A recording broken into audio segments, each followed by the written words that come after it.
په 3050 مخزیږدي کال یعنی قبل میلاد کال کې د مصر یو سخت ظالم پاچا و چې خپل ولس ته یې ډیر ظلم کاوه او ځان یې خدای باله. هغه د قدرت په مستی کې ډوب و. د هغه نوم مصعب بن ولید و، خو نن موږ هغه د فرعون په نوم پیژنو. فرعون د بني اسرائیلو خلکو غلامان کړي وو او ورسره یې ډیر بد چلند کوه. کلونه د فرعون د حکومت لاندې تیر شول او د هغه ظلم ورځ تر بلې ډیرېده. یوه ورځ یې واورېدل چې خلک د داسې هلک په اړه خبرې کوي چې د بني اسرائیلو له منځه وزېږي او د فرعون سلطنت په ړنګ کړي. فرعون فکر وکړ کیدای شي دا یوازې خوبونه یا د هغوی د کتابونو کیسې وي. یوه شپه فرعون خوب لید چې له بیت المقدس نه به اور راوځي او د مصر ټول کورونه به وسوځوي، خو د بني اسرائیلو ماشومان به یې نه زیانمنېږي. په ویره کې راویښ شو او سمدستي ټول جادوګر او کاهنان راغونډ کړل او خپل خوب یې ورته ووایه. هغوی وویل د بني اسرائیلو له منځه به یو هلک پیدا شي چې د مصریانو ژوند به تباه کړي. د دې خبرو په اورېدو فرعون امر وکړ د بني اسرائیلو هر زوی چې پیدا شي باید ووژل شي. له همغه ورځې هر نوی زوی چې د بني اسرائیلو پیدا کېده وژل کېده. خو یوه ورځ یو اقتصاد پوه فرعون ته وویل د بني اسرائیلو زاړه سړي مري او هر ځل چې یو هلک وزېږي موږ یې وژنو. په دې توګه به سبا هیڅ نارینه پاتې نشي چې موږ یې غلامان کړو او زموږ کارونه پرې وچلوو. موږ باید یو تګ لاره جوړه کړو.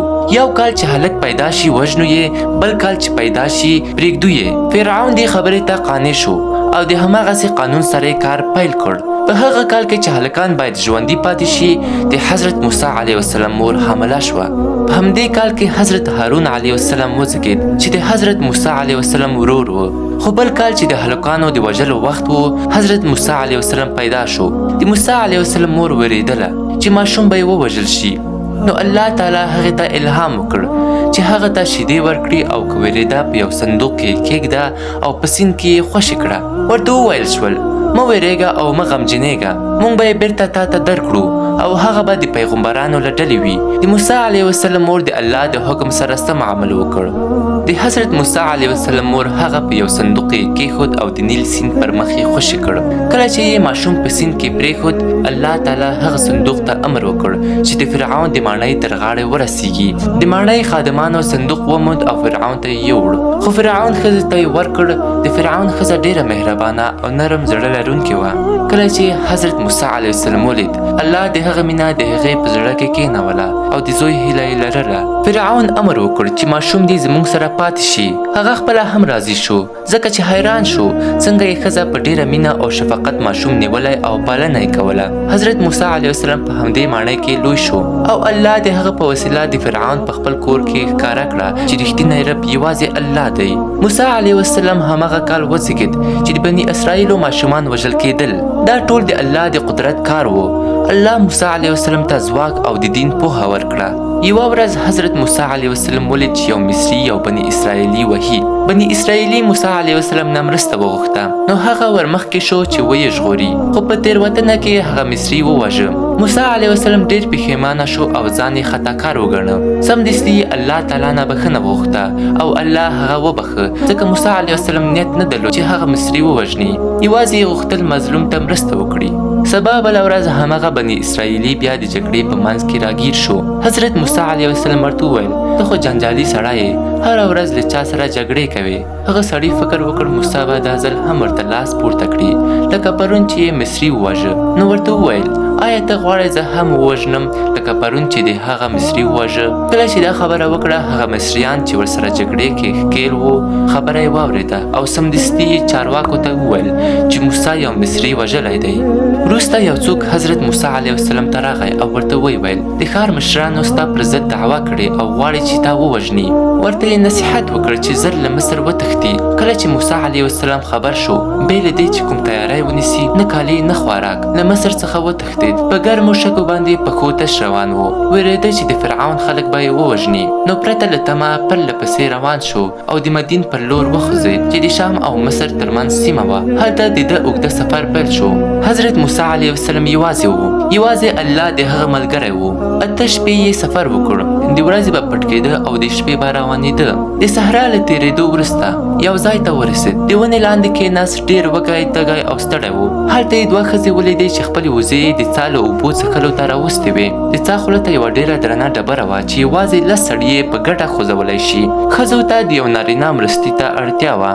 حضرت موسی علیه السلام سره له دې چې خپله ډېر تږی و خو د ښځو مرستې ته ورغی. هغه ډبره یې یوازې په خپله د الله په ورکړي ځواک لرې کړه. ښځو خپل څاروي اوبه کړل او بیرته کور ته لاړې. کور ته چې ورسېدې د خپل بوډا پلار سره یې ټوله پیښه شریکه کړه.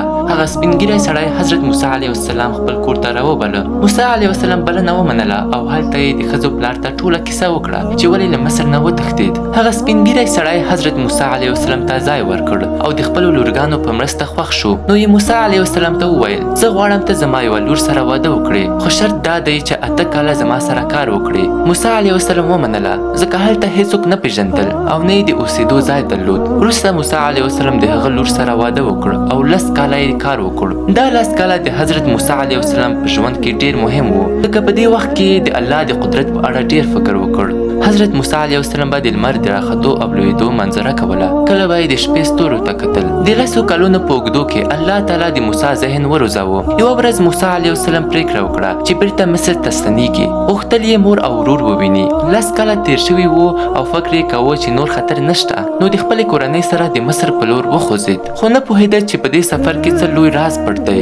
ژوند د بدلون په درشل کې و. حضرت موسی علیه السلام روان و او یوې غره ته ورسېد چې تور نومېده. هلته یې له لرې اور ولید. د ځان ګرمولو لپاره اور ته ور روان شو. کله چې نږدې شو یو ښکلی غږ یې واورېد: ای موسی، زه الله یم، د دې کائناتو رب. موسی علیه السلام په ویره شاوخوا وکتل. بیا یې همغه غږ واورېد: ای موسی، ستا په ښي لاس کې څه دي؟ موسی علیه السلام په رېږېدلو غږ ځواب ورکړ: دا زما لکړه ده، پرې ځان ټینګوم او خپلې رومې پرې سموم. بیا غږ راغی او ورته ویې ویل: لکړه دې وغورځوه. کله چې یې وغورځوله سمدستي په مار واوښته. موسی علیه السلام ووېرېد او شاته یې منډه کړه، خو بیا همغه غږ راغی: مه وېرېږه، هغه راونیسه، موږ به بیرته لکړه درته جوړه کړو.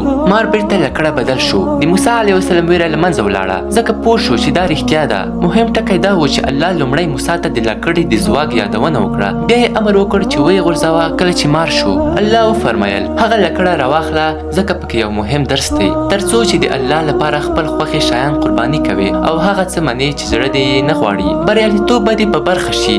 دا ټول د دین روح دی. وروسته الله موسی علیه السلام ته وویل: لاس دې په خپل بغل کې دننه کړه. کله چې لاس راویست په ډېره رڼا ځلېده. بیا الله وفرمیل: دا دوه نښې ستا د رب له لورې دي، د فرعون او د هغه د مشرانو لپاره. الله تعالی موسی علیه السلام ته ډاډ ورکړ چې زه به ستا ساتنه کوم. زړه یې آرام شو. موسی او هارون علیه السلام د فرعون حضور ته لاړل او د الله پیغام یې ورسوه. موسی علیه السلام هغه د الله دین ته راوبله. فرعون حیران شو او ویې ویل: ته څنګه جرأت کوې چې له ما سره داسې خبرې کوې؟ څه غواړې؟ موسی علیه السلام ځواب ورکړ: زه غواړم چې د بني اسرائیلو خلک له ما سره پرېږدې. فرعون وویل: ولې پرېږدم؟ دوی زما غلامان دي. موسی علیه السلام ورته وویل: نه، دوی د الله بندگان دي. فرعون موسی او هارون علیه السلام بندیان کړل او د نړۍ تر ټولو ښه جادوګر یې راغونډ کړل. چمتووالی ونیول شو چې د موسی او جادوګرو ترمنځ یو لوی سیالۍ ترسره شي. ټول خلک دې نندارۍ ته په تمه وو. مخکې له دې چې سیالۍ پیل شي موسی علیه السلام ودرېد. ناڅاپه ټول ولس چوپ شو. موسی وویل: هلاکات به وي پر تاسو. دا د الله معجزه دروغ وبولئ او فرعون ته به په دروغ ووایاست چې دا جادو دی، ځکه څوک چې د الله په اړه دروغ وایي په سخت ډول ناکامیږي. موسی علیه السلام په ډېر اخلاص خبرې وکړې چې جادوګر لږ په فکر کې ولوېدل، خو د مال او قدرت مینې یې سترګې پټې کړې. موسی وویل: لومړی تاسو خپل جادو ښکاره کړئ. هغوی خپلې لکړې او رسۍ وغورځولې او د خلکو په سترګو کې ټول ماران شول. ولس حیران شو. فرعون او د هغه پلویانو په چکچکو لاسونه وهل. بیا موسی علیه السلام خپله لکړه وغورځوله. هغه په خپله خوځېده او په یو ستر مار واوښته. ولس پاڅېد خو فرعون او د هغه کسان چوپ پاتې شول. یو په بل پسې د موسی ستر مار د هغوی ټول واړه ماران خوړل. موسی علیه السلام لکړه راواخیسته او بیرته عادي لکړه شوه. ولس د شوق نه په شور کې شو. داسې صحنه یې هېڅکله نه وه لیدلې. جادوګرانو چې دا حقیقت ولید سجدې ته ولوېدل او ویې ویل: موږ د موسی او هارون د رب باندې ایمان راوړو. فرعون په ډېر قهر شو او موسی او جادوګر د سازش په تور بخښل پیل کړل. موسی او هارون علیه السلام خپل کار پیل کړ او له ځایه لاړل، خو فرعون بیرته خپلې ماڼۍ ته ستون شو. هغه ډیر حیران او په سخت قهر شو. د کیسې کلایمکس دلته راځي کله چې موسی علیه السلام د بني اسرائیل قوم د خلاصون لپاره رهبري کول. فرعون د خپل ټول لښکر سره ورپسې روان شو. موسی او د هغه قوم د سمندر غاړې ته ورسېدل. مخکې لاره بنده وه، شاته فرعون او د هغه پوځ په تیزۍ سره نږدې کېدل. خلکو وویل ای موسی، دا موږ دلته بند پاتې کړو، اوس به زموږ څه حال شي؟ خو موسی علیه السلام ځواب ورکړ، زما رب به یوه لاره راوباسي. الله تعالی موسی علیه السلام ته امر وکړ چې خپله لکړه پر ځمکه ووهي. کله چې یې ووهله یو ستر معجزه وشوه. سمندر په دوه برخه وویشل شو او وچې لارې ښکاره شوې. موسی او د بني اسرائیل قوم په امن سره له سمندر څخه تیر شول. کله چې فرعون او د هغه پوځ ورپسې داخل شو، الله تعالی امر وکړ چې سمندر بیرته یو ځای شي. سمندر پرې راچپه شو او فرعون له خپل پوځ سره ټول پکې ډوب شول. الله په قرآن کې فرمایلي، موږ به د فرعون بدن وساتو څو د هغو لپاره چې وروسته راځي نښه او عبرت شي. نن هم د فرعون مړی د خلکو لپاره د عبرت په توګه خوندي پاتې دی. ډېر خلک د الله له نښو سترګې پټوي. که د حضرت موسی علیه السلام کیسه مو خوښه شوې وي، نو د نورو دلچسپو اسلامي کیسو لپاره چینل لایک او فالو کړئ، ترڅو هره نوې ویډیو تر ټولو مخکې تاسو ته ورسیږي.